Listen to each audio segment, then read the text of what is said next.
Today, we are going to review itong Realme C55 mobile phone, ang pinakabagong C-series ng Realme. Meron itong 64 megapixel AI camera, 5,000 milliamperes massive battery, up to 8 GB RAM plus 256 na ROM, 7.89 ultra slim, at syempre, MediaTek Helio 88 chipset. So, wag na nating patagalin.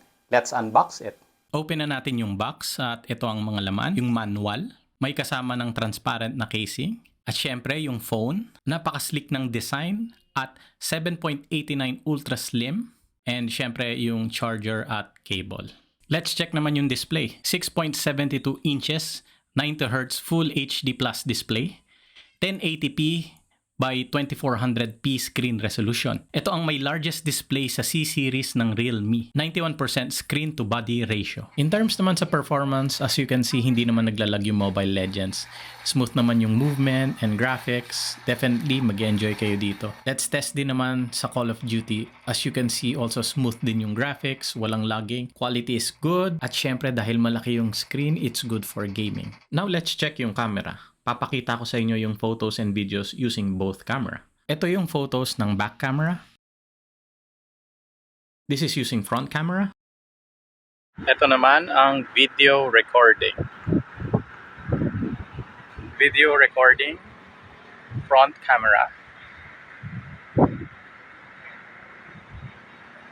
Meron din iba-ibang settings yung camera. Merong night, street, video, photo, 64M, and many more. Sa battery naman, we timer it from 0 up to 100% using the 33-watt SuperVOOC charger. This is 3 minutes charging at 4%.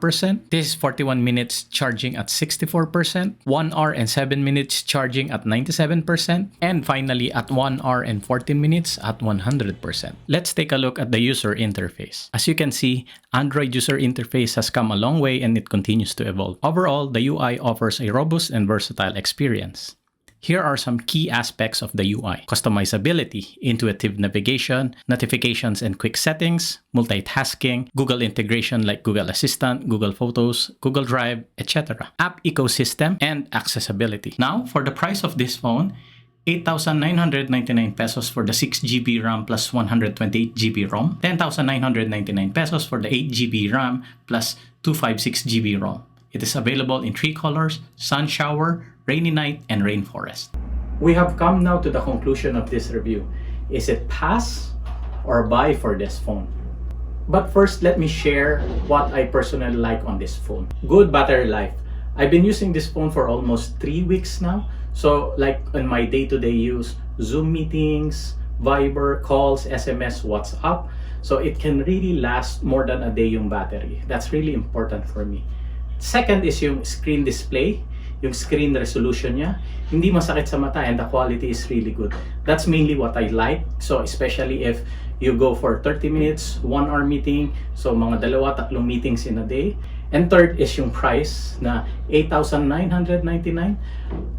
It's very affordable. I'm using it as a test phone as well on our Android development. So we are developing apps gaya ng Ventahero.com. So it's really good for its features. So you have a 64 megapixel camera, good screen display, and also pag ginamit mo siya for YouTube, gaming, meetings, and so on, everything is great. So there you have it. It's definitely a buy for this phone. Thanks for watching. Like, comment, and subscribe.